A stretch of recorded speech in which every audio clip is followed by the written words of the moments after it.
চলে আসলাম আরও একটি অনুষ্ঠান বাড়ির মিনি ব্লগ নিয়ে। আর প্রথমেই দিয়ে দিয়েছিল সাদা ভাত আর শাক ভাজা। তো শাক ভাজা দিয়ে ভাতটা মাখিয়ে খেলাম, বেশ ভালোই লাগলো। আর এরপরে চলে এসেছিল ভাত এবং শুক্তো। তো শুক্তো দিয়ে ভাতটা মাখিয়ে খেলাম, শুক্তোটা খুব ভালোই রান্না হয়েছিল।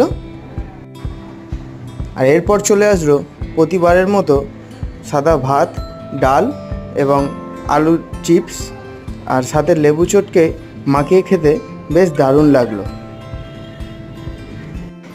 আর এরপর চলে এসেছিল ভেটকি পাতুরি। মাছটা খুবই ফ্রেশ ছিল এবং খুব সফট ছিল। তো ভেটকি পাতুরি দিয়ে মাখিয়ে ভাতটা খেলাম। আর এরপর এসেছিল কাতলা কালিয়া। এই মাছটাও খুবই ভালো ছিল আর খুব সফট ছিল। তো তারপর ছিল চাটনি, পায়েস, রসগোল্লা